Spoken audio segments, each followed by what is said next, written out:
Assalamualaikum warahmatullahi wabarakatuh. Alhamdulillahi rabbil alamin. Wassalatu wassalamu ala asyrafil anbiya'i wal mursalin. Nahmaduhu wa nasta'inuhu wa nastaghfiruh. Wa na'udzu billahi min shururi anfusina wa min sayyiati a'malina. Man yahdihillahu fala mudilla lahu wa man yudlil fala hadiya lahu.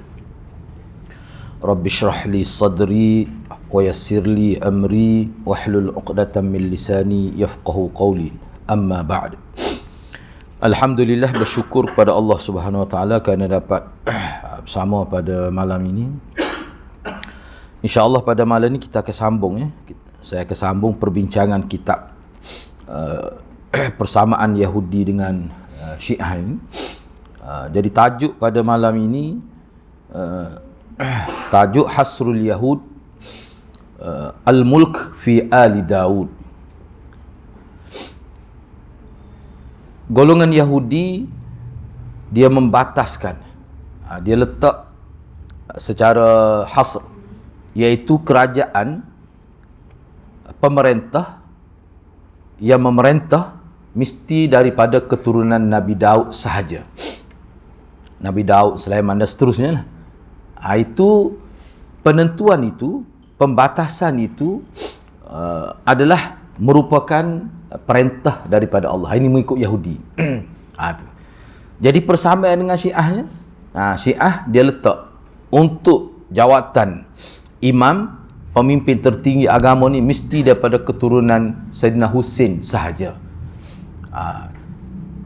Jadi dua fasal ini bila kita baca, kita akan nampak persamaan itu sangat rapat. Bahkan ada kenyataan-kenyataan daripada tokoh-tokoh ilmuwan Syiah. Ia sebut bahawa ini sebenarnya kita iktibas, mana kita ciplak lah, kita tiru daripada kitab-kitab Yahudi. Cuma sebelum kita pergi kepada Syiah tu, kena tahulah dulu contoh nas ataupun teks dalam agama Yahudi. Bagaimana agama Yahudi telah mereka cipta dalil kononnya daripada Tuhan untuk menyabitkan bahawa kerajaan ini mesti daripada keturunan Nabi Daud sahaja. Dia terbawa-bawa tu sampai ke Palestin sekarang ni. Perjuangan dia tu perjuangan agama tu. Sebab tapak Masjid Aqsa tu bagi dia itu sebenarnya itulah haikal hak asal, rumah ibadat asal yang dibangunkan di zaman Nabi Daud, Nabi Sulaiman. Cuma dia telah roboh. Jadi bagi dia, dia perlu bina semula untuk kelangsungan ajaran Yahudi itu. Itu dia akan bincanglah selepas ni. Baik. Di sini dikemukakan beberapa contoh nas berkenaan dengan bagaimana tokoh-tokoh agama dari kalangan Yahudi dia telah mencipta satu akidah, iaitu akidah memerintah ini mesti daripada keturunan Nabi Daud sahaja. Baik, anda baca di sini. Jadi selepas Nabi Daud alaihissalam dianggap sebagai pemimpin politik kedua. Itu cuma dia guna atas nama raja. Pemimpin tertinggi yang kedua di kalangan raja-raja ataupun pemimpin-pemimpin politik Bani Israel selepas Syawil ataupun Talut itu. Sesungguhnya Allah telah menghimpunkan untuk Nabi Daud itu kekuasaan memerintah dan juga jawatan nubuwah. Jawatan dia bukan sekadar pemerintah politik, dia juga adalah pemerintah dalam bidang agama, iaitu Nabi. Maknanya jawatan dia ni sama ada mulk, memerintah kerajaan, kita panggil malik lah, dan juga nubuwah, semuanya itu adalah dinaskan oleh Allah. Itu mengikut akidah dia. Perlu fahamlah kau tu, sebab akan datang kita bila kita bincang bahagian kedua Syiah, kita nampak sebiji sama tu. Semua ini berlaku selepas terbunuh Jalut itu, iaitu ketua tentera Palestin yang sangat al-jabbar, yang diktator itu. Kita cerita Jalut ni, kita pun sedia maklum lah, kita nak bincang itulah. Seperti mana firman Allah, wa qatala Daud wa qatala Dawud Jalut wa atahu Allahul mulka wal hikmah wa 'allamahu mimma yasha. Daud telah membunuh Jalut dan Allah berikan kepada Nabi Daud kerajaan dan ilmu kebijaksanaan, ilmu nubuah, dan Allah mengajar dia apa yang Allah kehendaki. Jadi maknanya Nabi Daud ni dia seorang raja, seorang nabi dan seorang ilmuwan besar di dalam masyarakat Yahudi pada waktu itu. Baik, terdapat maklumat berkenaan dengan kisah pembunuhan Jalut oleh Nabi Daud. Mana agak detail lah. Ini tersebut dalam Ishah As-Sabi' Asyar. Terdapat dalam tajuk yang ke-17 dalam Sifir Samuel. Dalam Sifir ni maknanya kitab lah. Dalam kitab induk Samuel. Lepas tu di bawah kitab induk dia ada Ishah. Dia panggil subtopik dia. Ni kalau nak tengok dalam internet pun ada ni. Bila tajuk ni dia akan tubik. Ni tajuk besar. Di bawah dia tu dia ada 25 tajuk kecil. Ni tajuk yang ke-17. Sifir Samuel. Samuel. Apa yang tersebut di situ? Tak apalah kita nak baca supaya kita boleh nampak perbezaan itu. Anda tidak baca Arab dia, terus anda terjemah. Syawil dan beberapa orang tokoh Israel telah berkumpul dan mereka singgah pada satu wadi. Namanya Wadil Batn. Sini dia buatlah. Ni nama satu tempat ni di Palestin. Baik, dia berhenti di situ. Syawil. Mana Syawil ni hak pemimpin pertama Bani Israel. Selepas dia telah Nabi Daud. Baik. Lepas tu kalau nak tahu secara detail Syawil tu boleh tengok dalam internet lah. Kalau tak ada kitab boleh tengok dalam internet. Taik saja. Kalau hak taik Arab tu memang banyak artikel lah yang ditulis oleh ulama tentang Syawil ni apa. Cuma anda tengok cerita ni sebenarnya, kalau nak cerita ni hak banyak-banyak dalam internet tu tak ada hadis pun. Mana kalau kita nak buat pengesahan seperti kita pengesahan hadis, anda rasa tak boleh pakai semua cerita tu. Nak tahu macam mana? Adalah setengah-setengah tu disebut, tak apalah. Sebab tu kita tidak pegang seperti kita pegang hadis ni. Dia mari sebab kitab ni pun kitab yang tidak tahu siapa yang asal dia daripada mana. Ni reka semua ni. Cuma bila kita nak cerita walaupun perkara tu tak betul, nak supaya orang tahu tak betul, kena cerita juga. Baik. Jadi mereka berbaris dalam satu barisan tentera untuk berperang untuk melawan puak-puak penduduk Palestin pada waktu itu.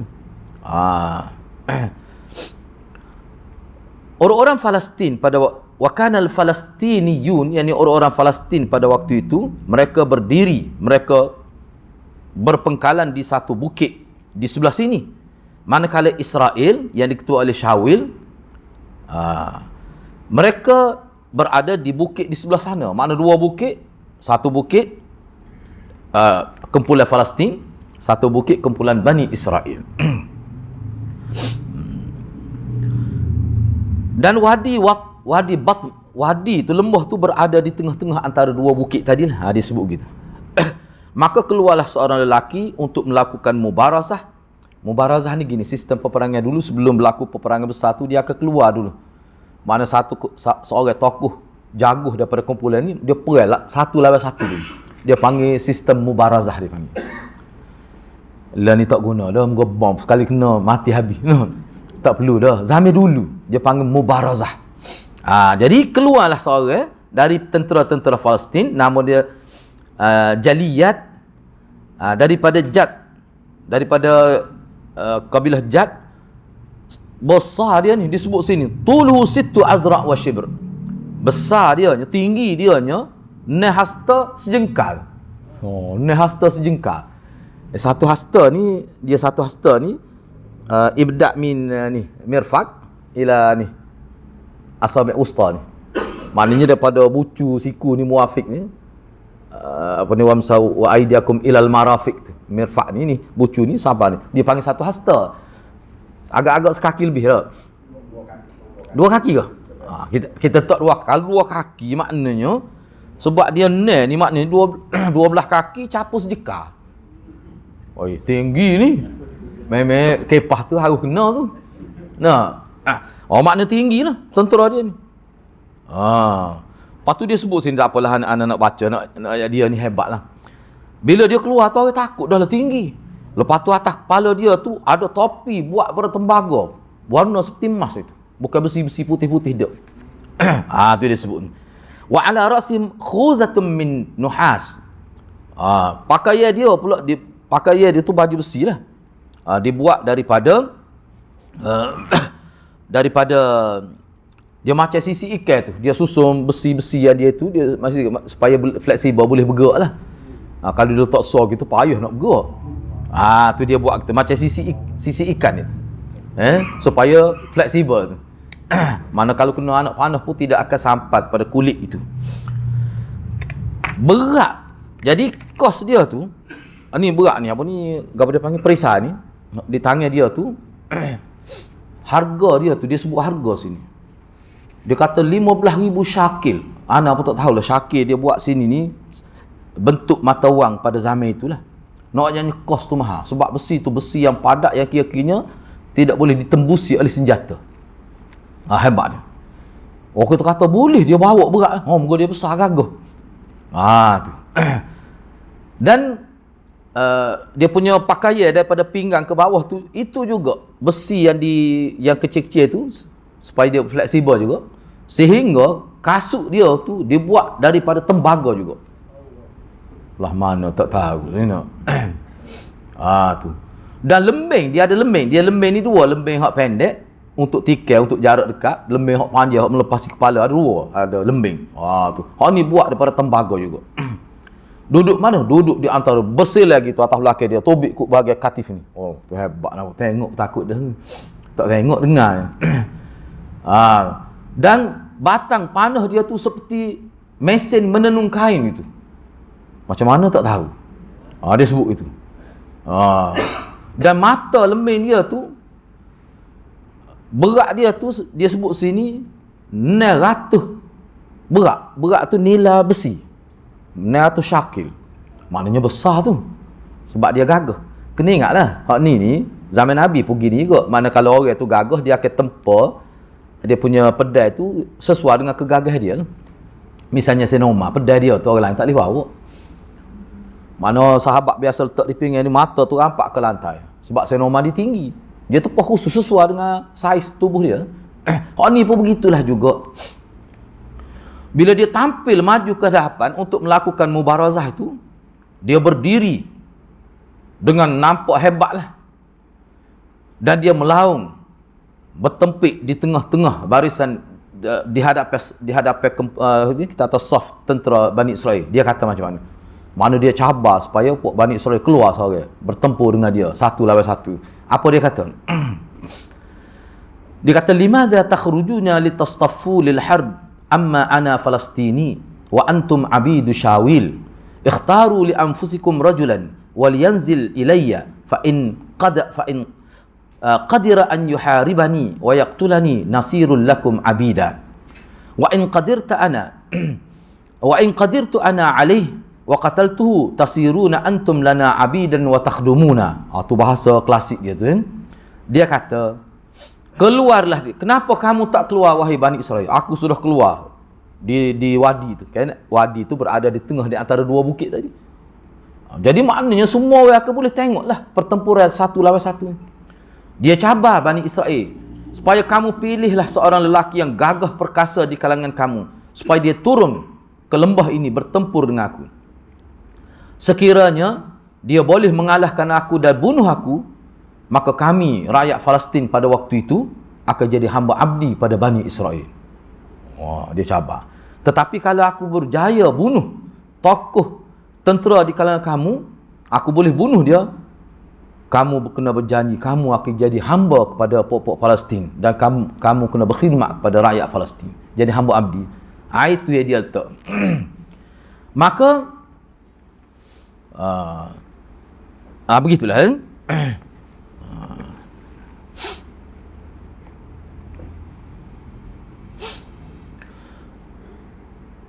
Jadi tokoh, kita kata apa ni, tokoh ni Palestin ni, dia tampil, dia berdiri tegak situ pagi petang sama 40 hari dia tunggu. Ya Allah, kata tidak tak tahu ni. Oh, mana hebat sungguh ni. Pakat tak klik rumah. 40 hari duduk berdiri. Tunggu tubik. Makna Bani Israel tak tubik? Takut. Dia sebut sini. Ana rasa ni barang ngabel tu ni. Ya. Barang buah ni. Tapi nas kitab lah ni. Nas kitab dia lah ni. Siapa begitu sekali. Wa kana al-Falastini yataqaddam wa yaqif sabahan wa masa'a 40 yauma. Duduk berdiri situ, duduk tunggu. Keluar salah seorang tokoh daripada Bani. Selama mana tu? 40 hari, 40 malam tunggu. Dia bagi buah ni sedap semua. Baik, tak apalah. Kita baca lah muka kitab dia, muka dia bagi rekod belaka ni. Faqala Daud li Syawil. Maka Daud kata pada Syawil. Syawil tu ketua nombor 1 lah Bani Israel pada waktu ni. Dan Nabi Daud tu pembantu dia pada waktu ni. Jadi Nabi Daud kata kepada Syawil, dia kata la yaqstu qalbun ahadun bisababi. Janganlah jadi gugur hati salah seorang kita dengan sebab kekuatan dia. Anak duk fikir tadi kalau nak terjemah bahasa Kelantan, dia terjemah gini. Popok kita jangan seorang habuk pun jadi kian dengan popok dia tu. Ustaz Imran Rafiq lah kian tu gapo dia. Mana jangan takut walaupun dia tu besar, kita jangan takut. Dia kata hamba engkau akan pergi berhadapan dengan tokoh Palestin, tokoh pejuang Palestin. Kok kata besar siapa 12 kaki lebih ni tu. Tu dia kata. Maknanya Daud cuba membayangkan dia akan turun berhadapan dengan tokoh Palestin. Tapi dia tak ayat terai lagi. Bila dia kata gitu, maka Syawil pun kata kepada dia. Ni ana terjemah mafhum ni. Kamu yakinkah kamu mampu berhadapan dengan orang Palestin tu? Tengok tubuh dia tu. Hasta sejeka tinggi tu.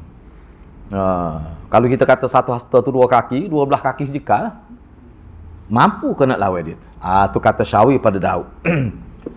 kerana engkau wahai Daud masih gulam, masih remaja pada waktu ini. Sedangkan dia tu adalah tokoh peperangan daripada muda lagi puas. Siapa tua? Mana pengalaman puas lebih daripada kamu. Kamu ni masih gulam, anak muda. Jadi bila mana tokoh pejuang Palestin tu bangun dan pergi, duk mai pergi kerana masuk duk tunggu. Tak apalah kukuk mana pun. Kira-kira Nabi Daud pun turun daripada bukit untuk berhadapan dengan jaguh Palestin itu. Jadi bila Nabi Daud ni turun, asra'a wa raqada nahwa as-saf lil liqa'il falastini. Dia turun dengan berlari pantas, bukan sekadar waraqada ni makna dia melompat ke arah barisan tentera untuk berhadapan dengan seorang tokoh tadi. Rupanya bila dia tokoh ni tunggu lama, dia masuk dalam markah dia, lepas tu keluar pula. Jadi Nabi Daud geserai dalam markah dia tu.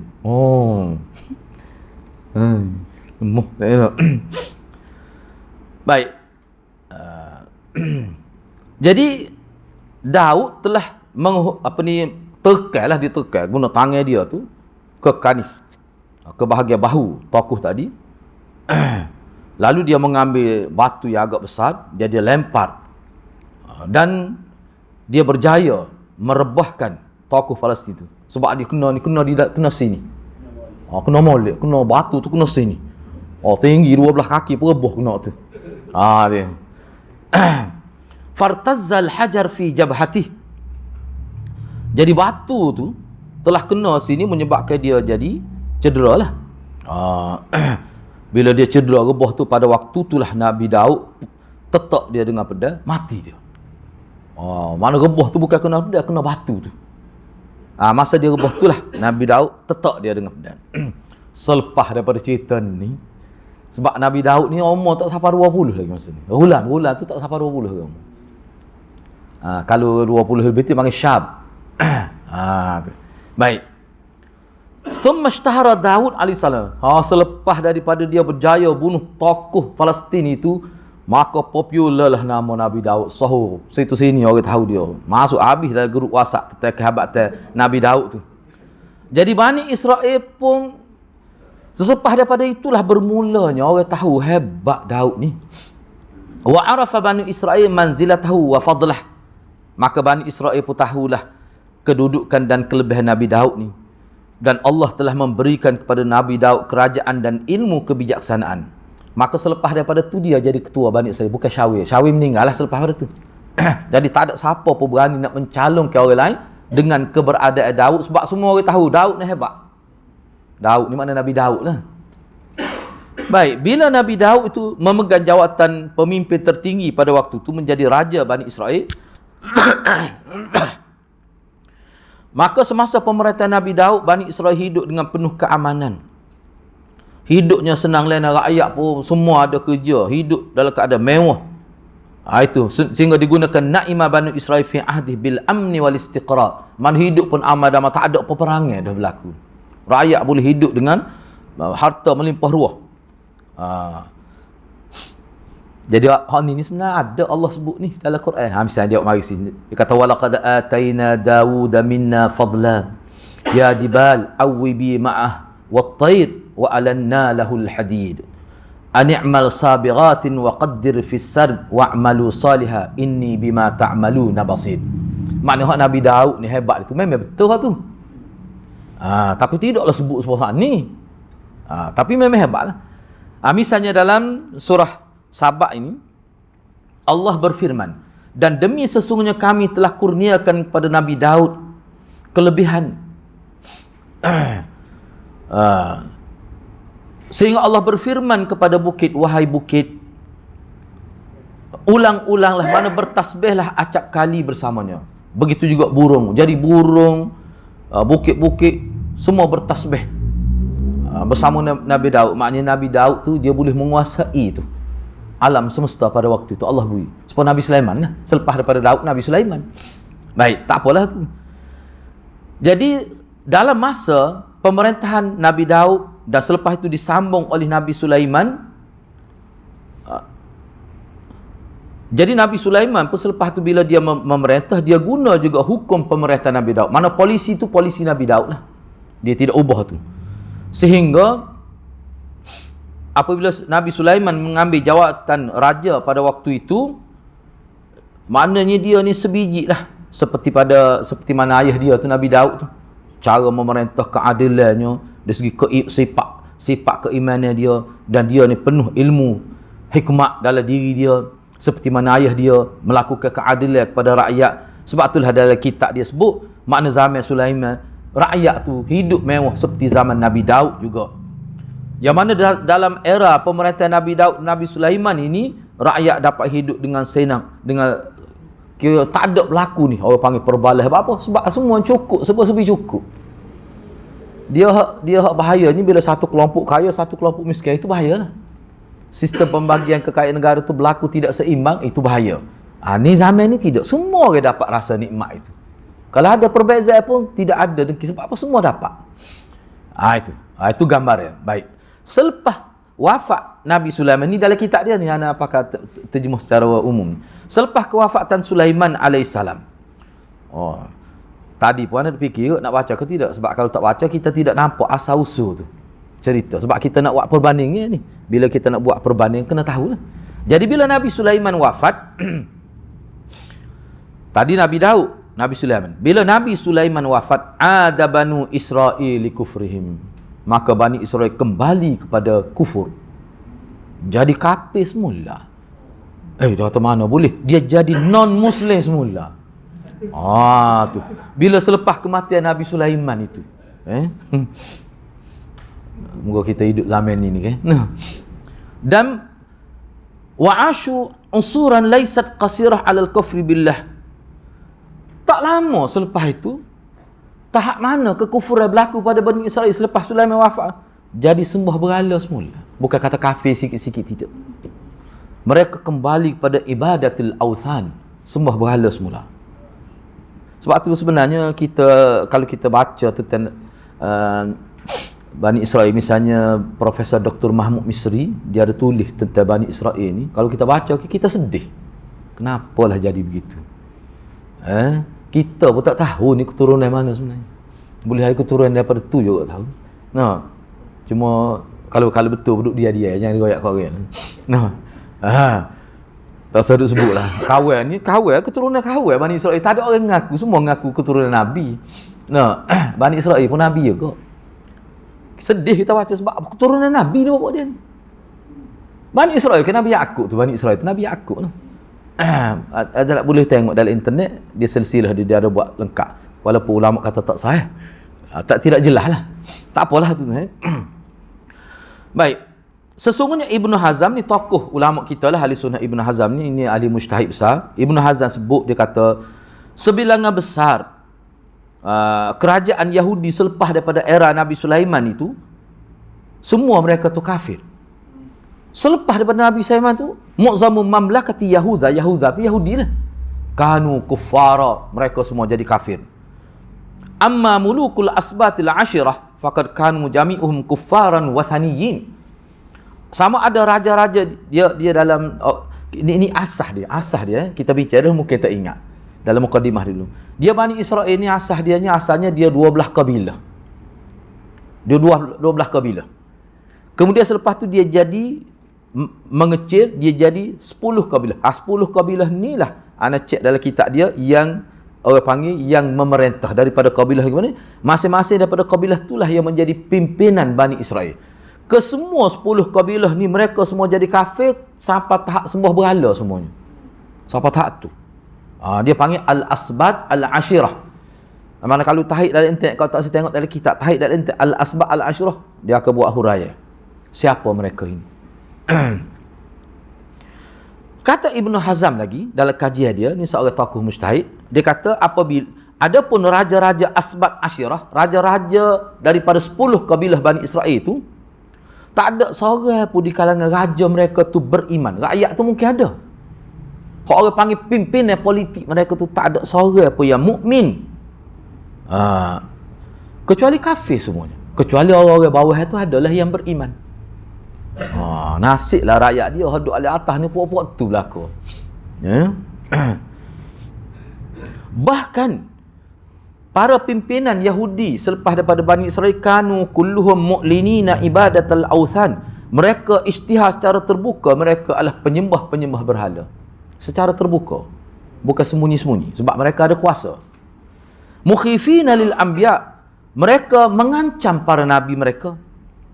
Bahkan mereka ni menghalang orang pergi ke Baitul Muqaddas, ke Palestin. Tu. Dan di zaman inilah nabi-nabi dibunuh. Dan setengah nabi itu melarikan diri kerana takut kepada pemimpin-pemimpin daripada asbat ashirah ini. 10 kabilah ni. Dalam Quran semua ada sebut ni. Kalau kita baca daripada awal surah-surah ayat ke berapa?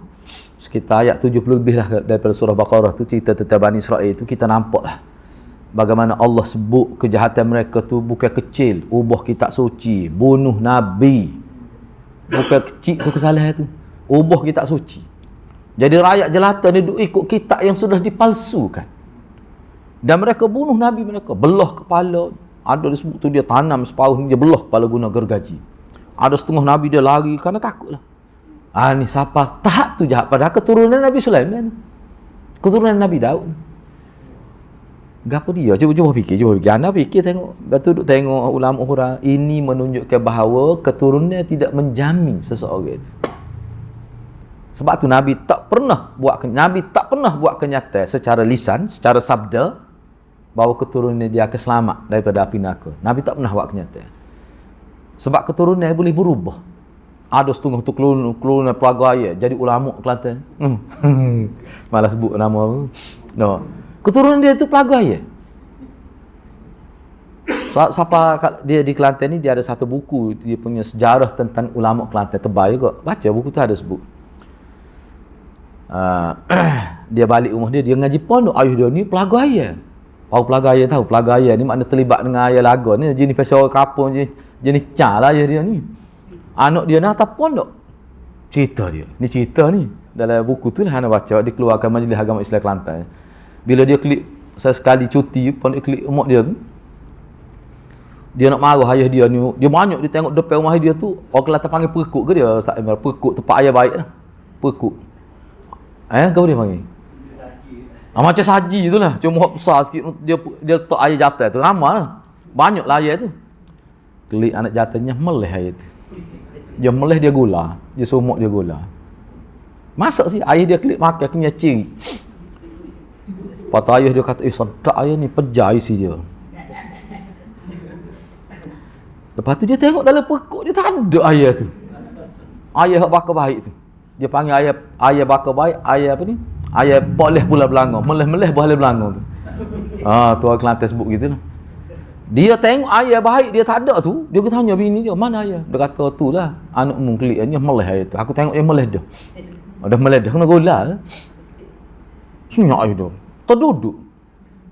Tahu ke ayah baik ni berapa harga? Ana pernah pergi di Bacok ni, saja sebut cerita malam-malam dia di Kelantan ni, Bacok ni ada tempat dia latihan, tempat latihan ayah. Dia sekolah buruk ada juga kawasan tu. College buruk tu dia tempat latih buruk itunya tak. Kalau ni tempat ayah lagi nak tahu. Orang Kelantan yang main ayah daripada Bangkok, orang buat pergi situ untuk latihan. Ana tengok cara dia nak bunyi suara garau tu, suara itu dia guna bulu ayah dia itu cuci tekak ayah tu. Ayah tu ana ni sangat sisik balik balu tinggi. Ciri-ciri ayah baik. Tahu ke berapa? 10,000. Anak kata mampu ayah ni lepel kata ni nak berat ni. Patah ada seka tu. Anak tengok perkejut itu. Warna ni sangat. Tapi kih mata buta jadi 1,500 ke. Anak kata, kambing boleh 3 ekor ni kata ni. Gak bagai tu bagai ayah ni yang mampu bila-bila masa. Tapi tak apa sebab apa hobi tu manusia bila ditipu oleh talbisu iblis tu. Anak tengok begitu sekali. Nak royak sana ni, anak kau itu jadi ulama terkenal Kelantan. Ayah dia pelaga ayah, dia meleh ayah dia. Tapi ayah dia tak kata kau. Maknanya keturunan ni tak ada jaminan. Sebab tu di hari akhirat Allah panggil manusia berdasar kepada akidah dia, bukan kepada bangsa dan keturunan. Kena ingat tu. Sebab itulah orang yang kita kata keturunan Habib ke, dia tidak boleh berbangga. Sangat lebih-lebih lah. Sebab apa? Sebab tak ada jaminan. Tu. Misalnya hok mari di Malaysia kita ni. Kononnya keturunan Nabi yang ke-38, anak kelih pun nak mutah. Bapa yang kita kata gitu tu. Bayar kita jadi rasa nak marah. Dalam majlis besar dia kata, bacalah dia kata bismillah tu 780 kali. Fadilat ke dia? 70,000 malaikat akan turun memberi rahmat kepada dia, malaikat rahmat. 70,000 malaikat. Dia buat sendiri fadilat. Baca bismillah bukan Fatihah, bismillahirrahmanirrahim. 780 dengan bismillah lah 780 ni. Baca 780 kali fadilat dia ke dia? Fadilat dia 7,000 malaikat akan turun menutupi dengan sayap isyarat kepada rahmat lah. Tanpa segan siru dia sebut secara terbuka. Padahal tu tak ada apa hadis Nabi sebut gitu. Patut apa faedah keturunan Nabi gitu. Tu lembut tu. Ana tak masuk gear 3 lah ni. Sebab kita sedih. Orang ikut tu. Kita yang tak ikut tu. Orang kapur ni keturunan Nabi. Orang kapur ni pernah sebut kepada ana. Dia kata keturunan Nabi ni dia mesti dia tahu maklumat tunggu dia keturunan Nabi. Boleh adik kita tak tahu hubungan rohani. Orang kapur boleh bercakap gitu. Anak kata bahaya ni ajaran ni. Orang kapur boleh bercakap gitu. Anda dengar sendiri. Sebab itulah ada beberapa orang pupuk dia mari dia kata hadis-hadis dia mari ni memang tak boleh rujuk dalam kitab sebab hadis ni dia terima daripada mulut daripada keturunan Rasulullah. Tak ada dalam kitab, tidak didaftarkan dalam kitab. Mana Bukhari pun tak jumpa. Duk ada dada pok dia nak jumpa mana. Dia boleh bercakap gitu. Orang panggil sistem kalau gitu. Kalau gitu semua orang boleh kata tak standard lagu tu. Agama Islam dia standard, dia ada kaedah dia. Tapi dia boleh bercakap, semua orang terima. Tak ada orang kata pelawak hangit mu ni. Tak ada orang kata, semua orang terima. Bahkan orang puji pula hebat. Maknanya ilmu tu eksklusif untuk bapa dia. Tu.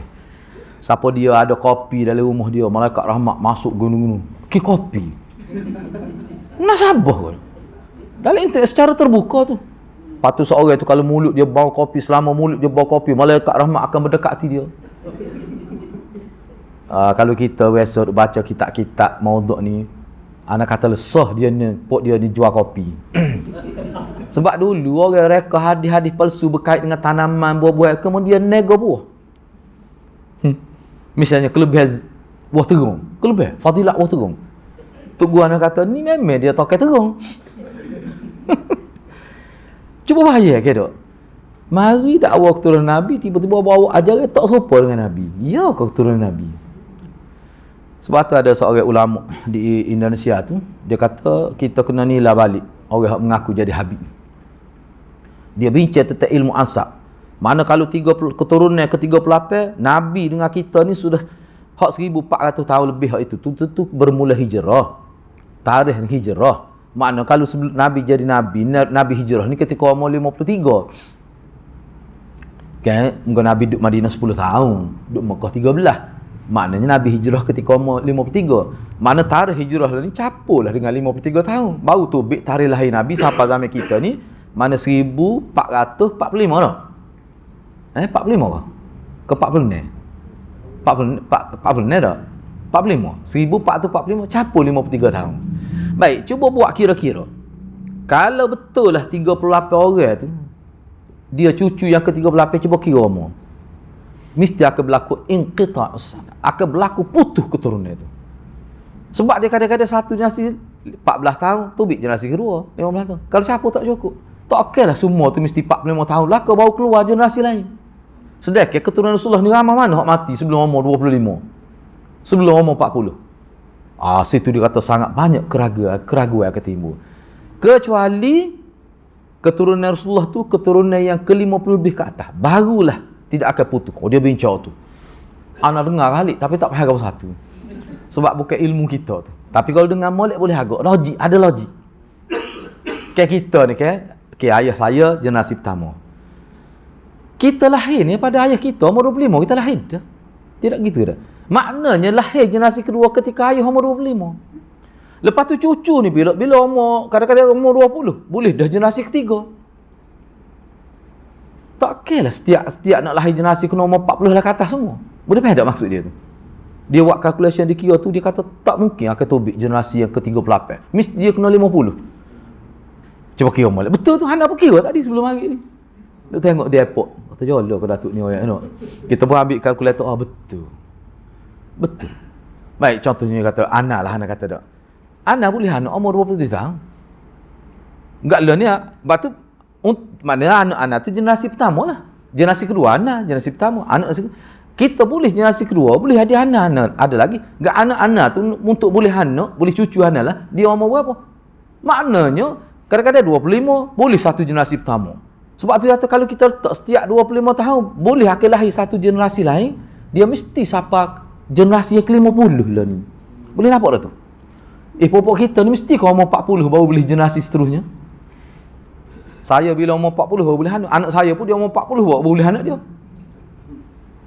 Kalau 40 memang tubik sengaja 38. Tak mungkin sebab dia pun baca sejarah keturunan Nabi mana mati muda umur 20. Dia tak akan berlaku sahabat dalam ni yang ke-38. Memang logik.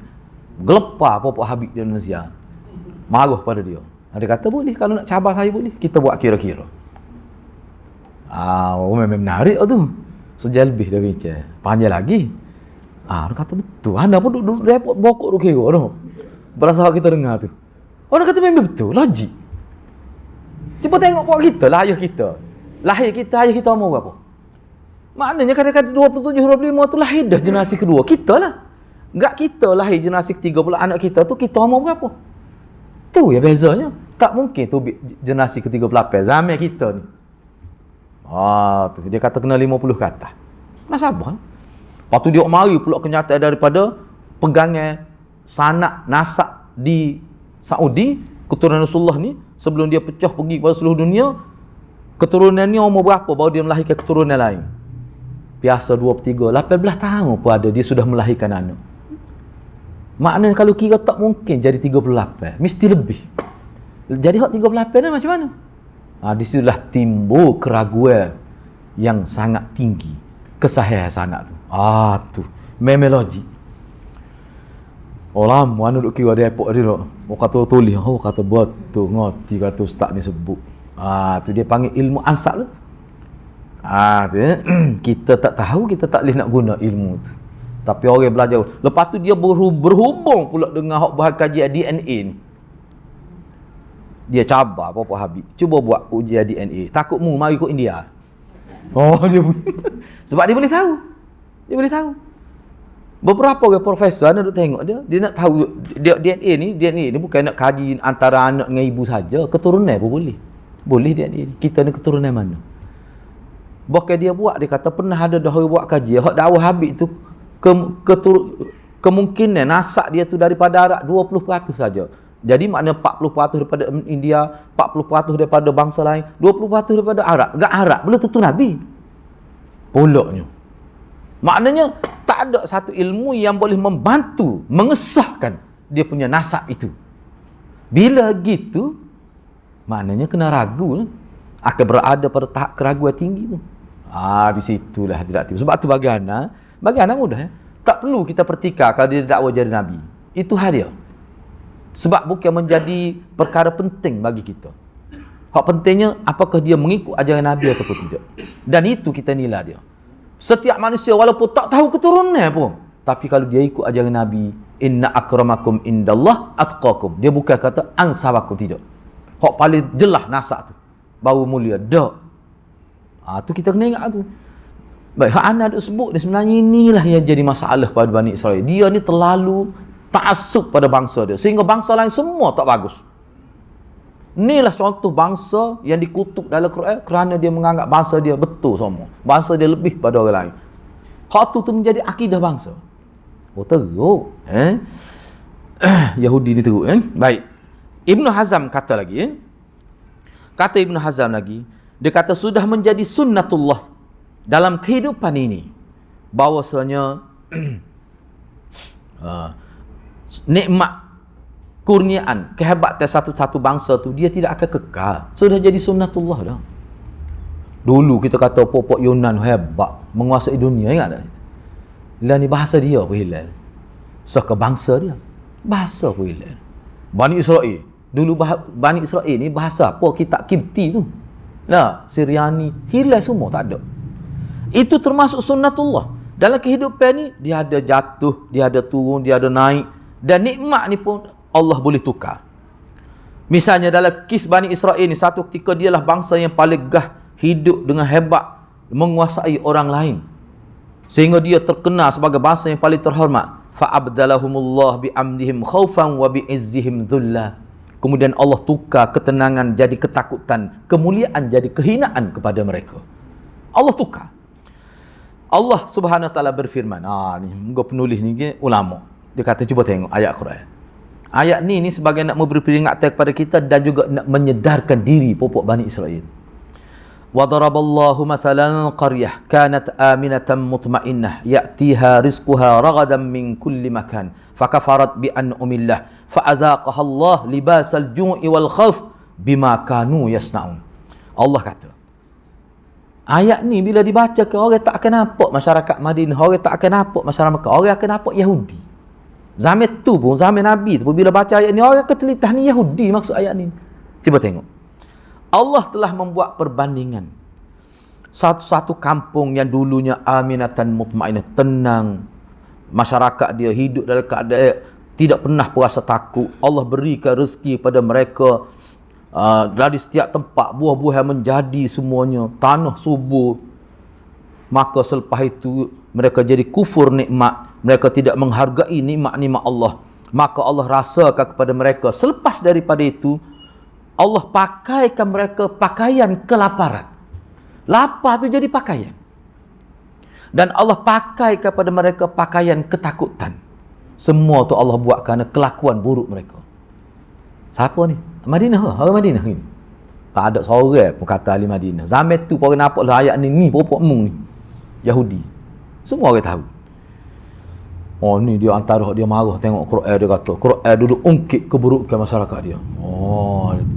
Ada juga perasaan malu buat dia ni. Tapi tak sih berubah jadi baik. Sebab itulah ulama kita kata Yahudi ni kalau dia ikut ajaran Nabi, dia akan duduk paling tinggi dalam agama. Orang Yahudi ni kalaulah dia ikut ajaran Nabi Muhammad, sebab Yahudi ni selama mana yang cerdik dalam bidang perniagaan, cerdik dari segi strategi peperangan, cerdik. Dia bahasa cerdik. Bayangkan kalau kita belajar sejarah agama popok Madinah ni, banyak belajar teknologi pada waktu dengan popok Yahudi. Pertukangan, macam-macam. Cara nak buat lemah. Pok dia ada kemahiran tu. Memang hebat. Sebab dia ni sudah ada satu, orang panggil apa? Kerajaan yang besar.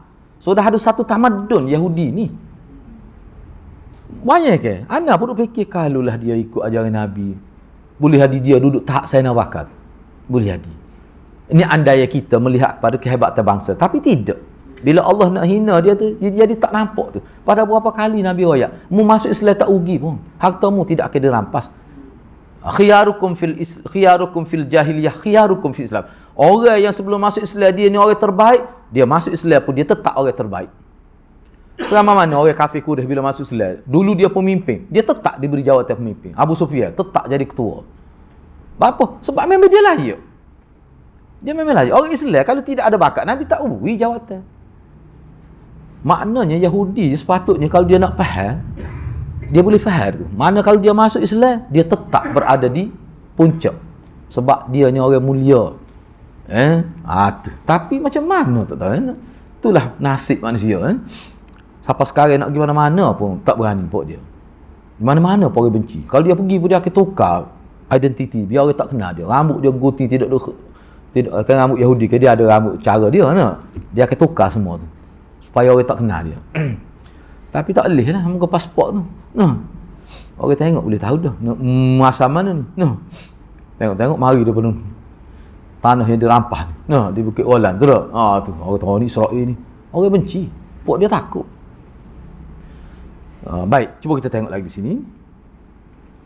Begitulah terus menerus pokok Yahudi ni berada dalam keadaan mereka tu, dalam keadaan kufur, keras kepala, sombong diri, sehingga Allah memberi kuasa pada bangsa lain untuk menguasai mereka. Misalnya di sini hak ni tak boleh nafi dari sejarah. Dalam mana-mana pun ada. Antara kehinaan yang Allah kena kepada mereka, Allah memberi kuasa kepada Raja Babylon pada waktu itu, Bukhtanasar itu. Babylon ni popok Rum tu lah, popok Rum. Popok tu berjaya menguasai dia. Fadammara madinatahum. Jadi golongan Babylon telah merosakkan bandar Quds. Bandar Quds tu, Palestin lah ni tu, semasa Yahudi duduk situ tu, dirobohkan sampai sama dengan bumi ni oleh Bukhtanasar, Raja Rum pada waktu. Babylon tu lah. Dan telah dirobohkan rumah ibadat mereka. Boleh dikatakan hampir kesemua mereka menjadi tawanan perang. Mereka menjadi hamba abdi kepada kerajaan Babylon pada waktu itu. Maka bermula daripada saat itu kekalah orang Yahudi berada di bawah kekuasaan Babylon, dan mereka pada waktu dikenali sebagai orang panggil, apa ni kita panggil? Apa dia panggil? Golongan hamba, kasta hamba. Lama dia dulu. Dia jadi kasta hamba tu lama di bawah Babylon, kerajaan Babylon. Sehingga akhirnya kerajaan Parsi, bila berlaku pertempuran kerajaan Parsi, bebaskan dia Yahudi. Maka mereka pun balik beramai-ramai ke Palestin. Ini cerita zaman dulu. Hak ni kalau nak tarik dalam internet, kita tarik Zamanul Asri. Zaman ketika dia menjadi hamba. Ni memang zaman gelap bagi Yahudi. Allah sebut dalam Quran itu, hidup dalam ketakutan, hidup dalam kesedihan. Berapa ratus tahun tu. Berlaku dua kali perkara ni kepada bangsa Yahudi. Ini dia panggil zaman gelap. Dia panggil Zamanul Asr. Baik. Selepas tu dia kembali ke Palestin. Ni. Ketika mana? Ni cuba tengok ni. Ni ringkas ni.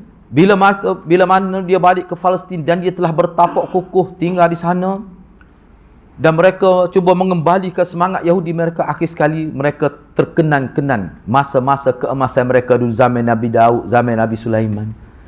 Mereka pun fikir di kalangan cerdik pandai mereka, macam mana kita nak mengembalikan kegemilangan bangsa kita. Dia mula berfikir, pokok ahli-ahli cerdik pandai dia lah. Dulu mereka hidup penuh dengan aman damai, rezeki melimpah ruah. Dan mereka pada itu ada survival, ada ketinggian, kemuliaan, dipandang mulia oleh masyarakat dunia, ada kekuatan. Akhir sekali, inilah orang panggil kehebatan orang politik. Dia nak buat macam mana? Satu gagasan, kita nak bagi tahu pada masyarakat kita, kenapa dulu kita kuat, kenapa sekarang kita tidak kuat. Dia buat satu akidah. Ni. Dia orang politik ni dia bisa buat ni, kena belajar dengan dia. Dia buat satu gagasan, dia kata dulu kita mulia kerana adanya Nabi Daud.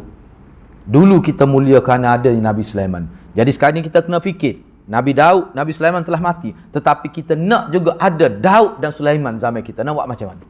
Watak Daud, watak Sulaiman tu kita kena wujudkan. Ni maknanya dia nak membina tokoh. Nak membina watak. Sebab pada pandangan puak dia, kita mulia kerana ada Nabi Daud.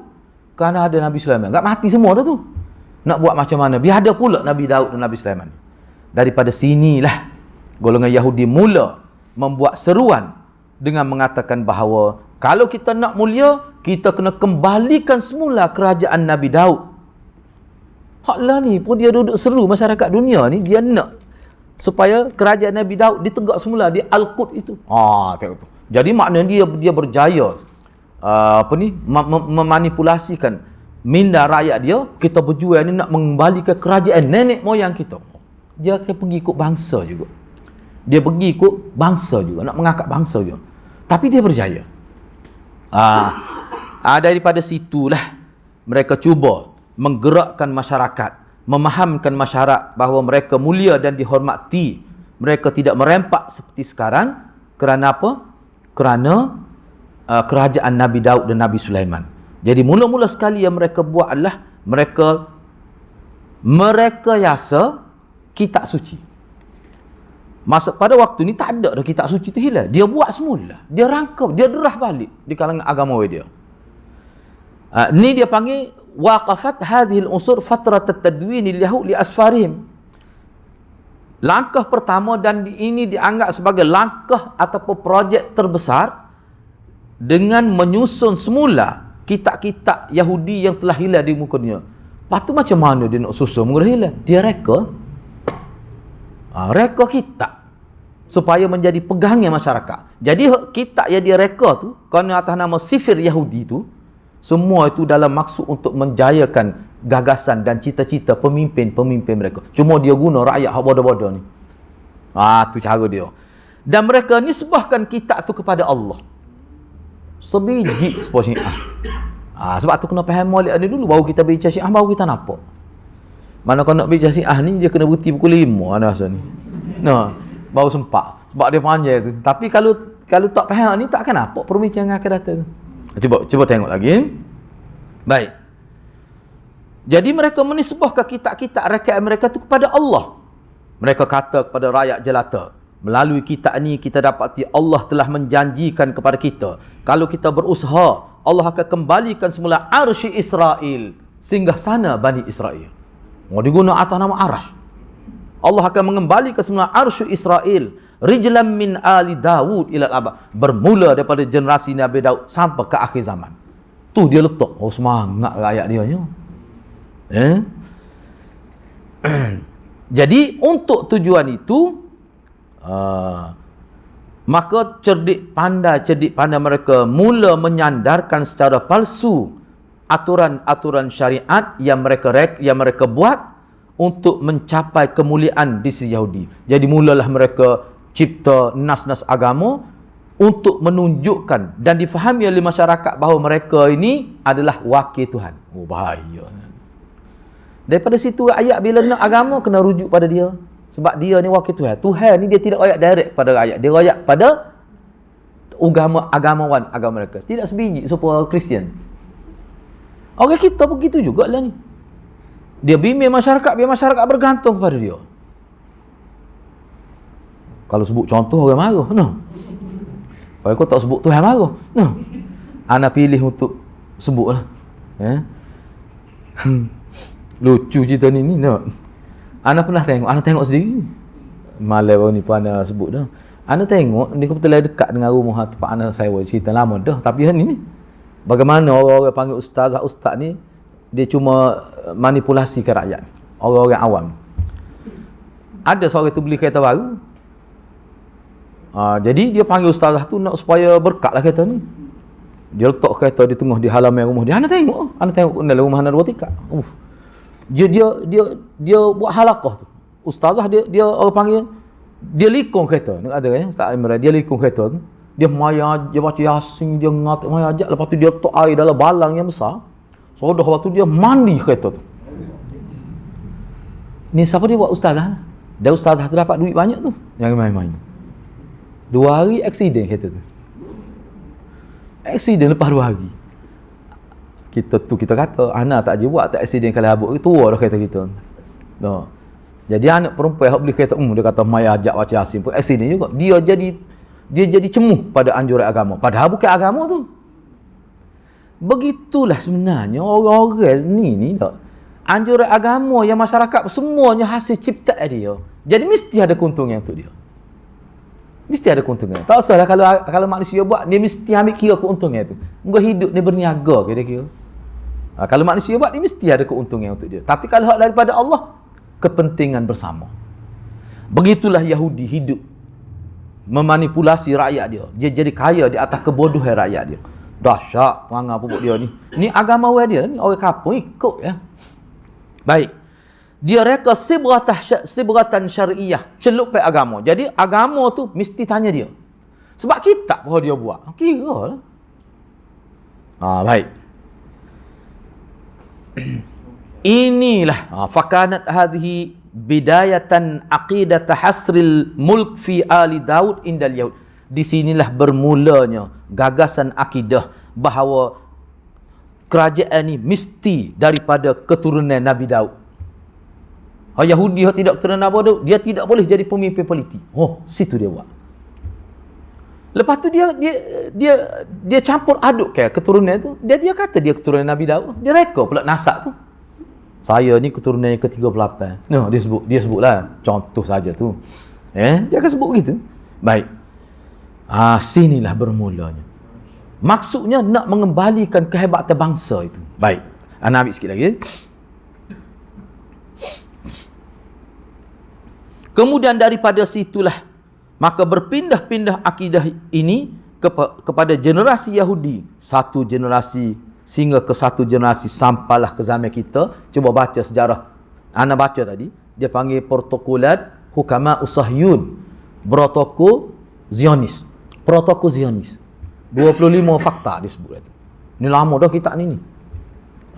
Dia panggil protokolat hukama usahyun. Protokol dia panggil cerdik pandai Zionis tu. Pemimpin Zionis. Dia sebut. Maknanya dalam perancangannya daripada tidak ada sebuah negara, setengah tu berada di Poland, setengah tu berada di Ireland, setengah berada di Rusia, dia kumpul letak di Bukit Orlan. Tu sejarah dia. Dia sebenarnya ni nak menyempurnakan protokol dia. Dia ni protokol dia ni nak bina semula haikal Nabi Daud. Haikal ni pusat ibadat terbesar. Kalau Kristian duduk mana? Duduk di Rom. Duduk di Rom, kota suci tu. Tu dia tulis kan, kalau kita tengok di internet dia punya nak masuk ke bandar Vatican tu, dia kata semua jalan menuju ke Vatican. Apa maksud dia? Mana jalan menuju Allah ni semua dia kena melalui Kristian. Sehingga dia kata semua jalan menuju ke Vatican. Tak ada jalan menuju ke lain. Naknya agama dia paling benar. Dia nak gitu juga. Lepas ni kita akan jumpa dan tak jumpa dah semalam ni buat banyak dalam ke depan. Dia kata kenapa perlu kita kena ada satu haikal yang kita boleh kaitkan dengan pusat ibadat hak asal daripada Nabi Nabi Daud. Apa? Nak biar ada nostalgia dia punya bangsa kita. Biar ada satu pak. Kita nak bina ibadat lain tu kena ada dulu yang utama, yang induk ni. Induk tu mesti duduk di bawah Masjid Aqsa tu. Tu. Baik. Maka berteruslah Yahudi sampai ke hari ini mereka bercita-cita sehingga mimpi untuk bina haikal Nabi Sulaiman dan kena ada seorang tokoh daripada keturunan Nabi Daud yang berada di sana sebagai ketua tertinggi, sebagai pemimpin masyarakat dunia di bawah Arash Israel dia panggil. Arash Israel. Hak tu ya dia nak sangat bina tu. Dia apa kita kata dia tak bina di tempat lain, di Rusia tu. Apa dia tidak bina haikal? Tak sih. Sebab dia nak suruh orang ingat sejarah. Sebab sejarah ni penting. Dia tak sewilah. Dia kalau dia biarkan dia kata akan hilang sejarah Yahudi. Nak tahu sejarah Yahudi kena baca Quran. Dia bimbang tu. Kita tak apa sebab hantu kata dia tak Melayu hilang. Tak apa kita yakin dia tu tak hilang Melayu dah. Hantu pun tidak orang Melayu. Pulaknya. Berat sungguh hati. Kaji tokoh-tokoh sejarah dia bukan orang Melayu.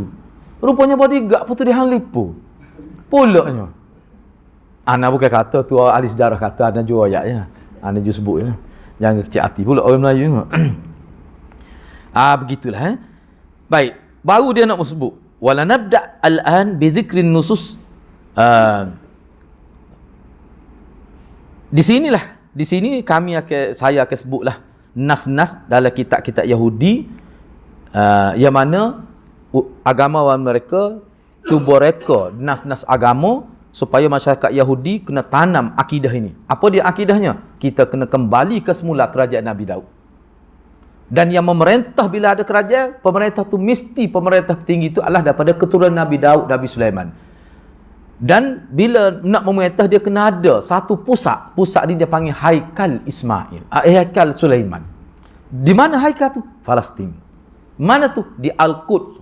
Tu yang nak sangat tu. Ni kalau baca ada protokol ni banyak, protokol Yahudi ni banyak. Semua sebut. Cuba tengok peta ular dia kan, peta ular dia tu.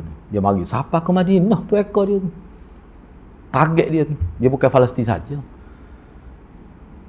Yalah kita sedih lah orang Arab ni macam mana. Sedih kalau kita cerita orang Arab ni, masyarakat paling ramai orang Arab ni. Israel bersama, cuba tengok dalam peta besar ni Israel. Sekeliling tu orang Arab semua. Sebab tu ada buku yang anda baca, dia kata kalau semua orang Arab pergi kecing, lemah orang Israel. Dia kecing di kawasan tu. Naknya ramah. Tapi apa? Sebab orang Arab ni dia hilang identiti. Hilang identiti Islam dia. Dia pula dia tunduk pada, dia jadi proksi mereka pula. Itu masalah dia. Sedihlah kita ni. Akhir sekali 70 tahun dah. Zionis jajah dia punya bumi bertuah kita tu. Hak dikatakan masjid yang ketiga. Selepas daripada masjid Mekah, masjid Madinah, masjid Aqsa. Kan Nabi sebut kan? La tushaddur illa bi thalathati masajid. Masjidil Haram wa Masjidil Hadza wa Masjidil Aqsa. Nabi kata, kalau kamu nak mempersiapkan rapi nak pergi ke masjid, 3 buah masjid saja. Kalau masjid lain sama saja kelebihan dia. 3 masjid ni tak sama. Kalau solat di Masjid Haram, berapa? Lebih 100,000.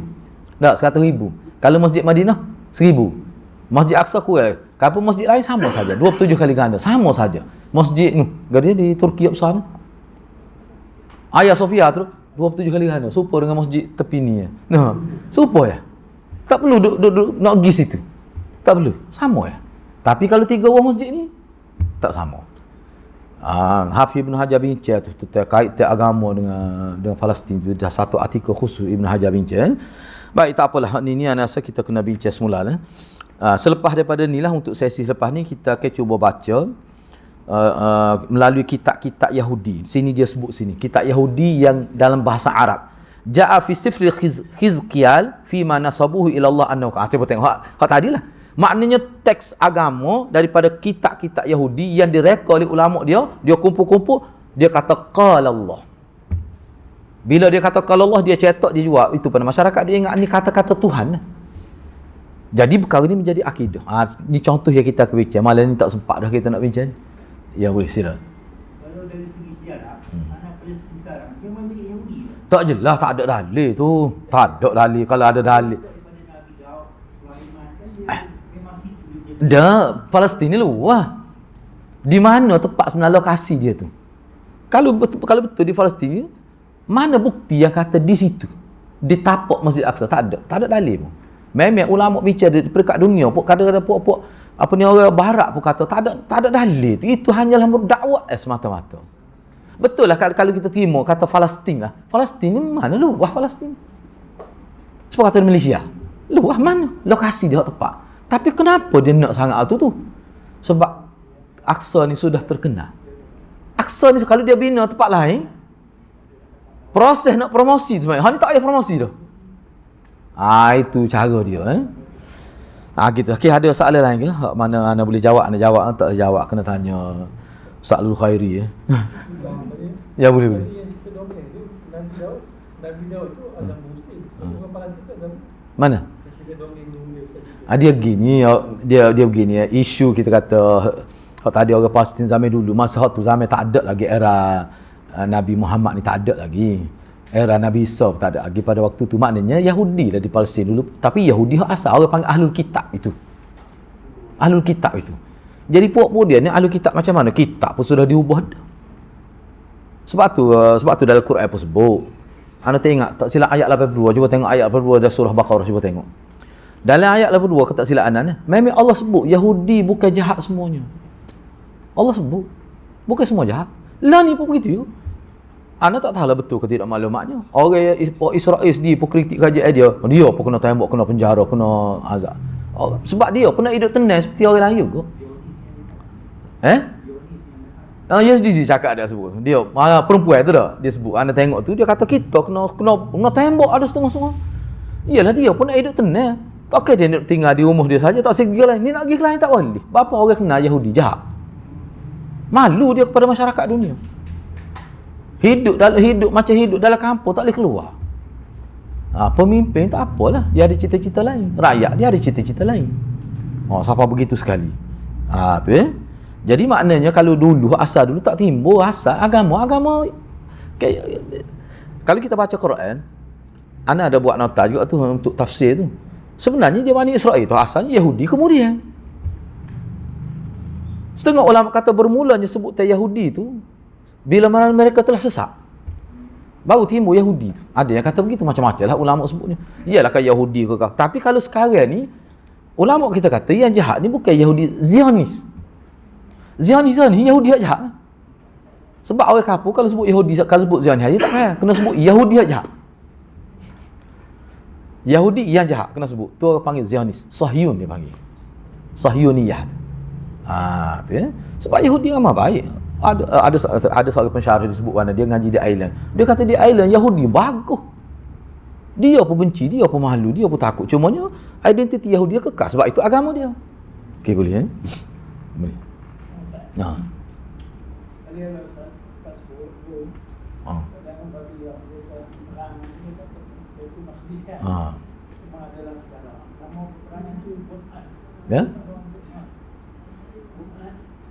Dalam peperangan tu 70 tahun 70 selepas kelahiran Isa. Itu dia orang untuk kehadiran. Memang. Betul lah. Dia itu dia panggil zamanul asr.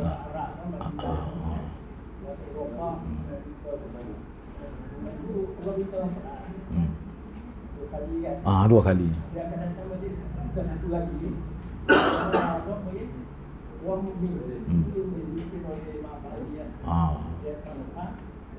Dan sekarang ni di Israel orang tanam pokok Gharqad. Yang lain makhluk Allah dia bagi tahu dia ada kata. Orang mukmin itu orang mereka.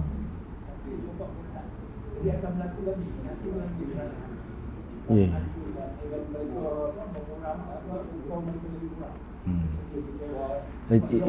Ya. Itu sebenarnya ada pun sebut dalam hadis tu. Ada sebut dalam hadis. Semua hadis-hadis fitnah lah dia panggil al-ahadithul fitan. Hadis-hadis fitnah akhir zaman. Apa maksud dia sebenarnya? Anda sebut secara ringkas lah.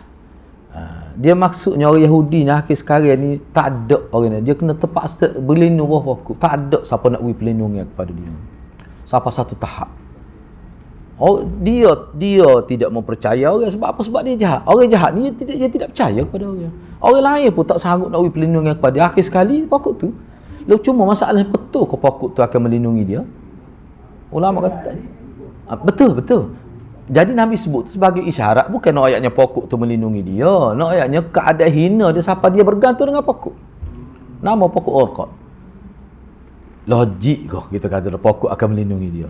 Sebab tu hak tu bukan bahasa hakikat, Nabi guna bahasa isyarat. Bukan bahasa hakikat.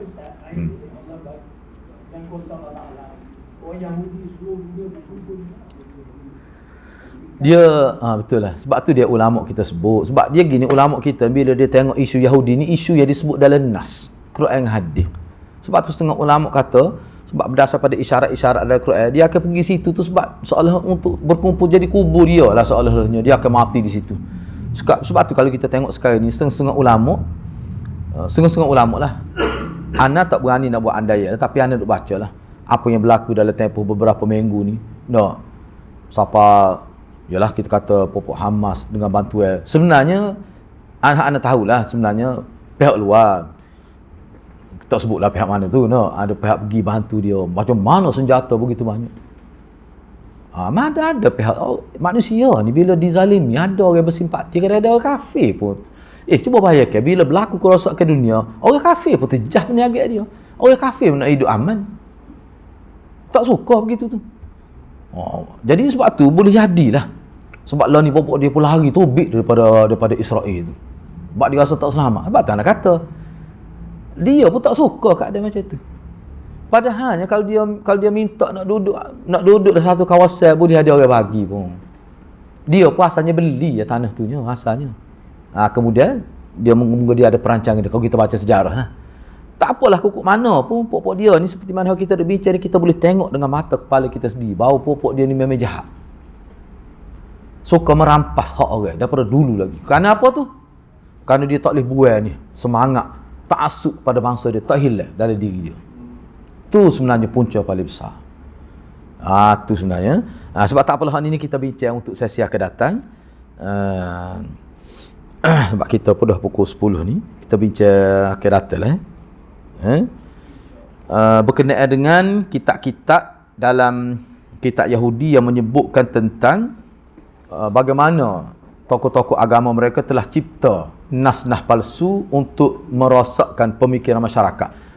Jadi dia angkat semangat masyarakat bangsa dia supaya berjuang untuk menegakkan haikal Sulaiman itu atas nama agama lah.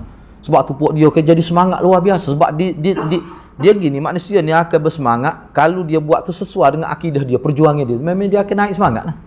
Itu tujuan dia. Sebab kita lah semangat kita. Apa? Nak bertemu Allah, nak mati syahid. Tu akidah tu. Sanggup mati segala-gala. Begitulah. Itulah juga dia buat. Jadi kalau kita baca semua ni, lepas tu kita baca syiah pula, Allah kata sambung sebiji. Sebab ambil tepek kata. Tarik lalak pun serupa lagi. Siapa begitu? Terkejut baca. Siapa ulama kata syaraf. Syaraf ni satu istilah orang yang siapa gila nak pada orang tu. Syaraf. Siapa begitulah. Okey, wallahualam kita berhenti setakat tu dulu. Kita sambung semula insya-Allah. Mudah-mudahan Allah berkati kita semua. Aqulu qouli hadza wa astaghfirullahal azim li wa lakum. Assalamualaikum warahmatullahi wabarakatuh.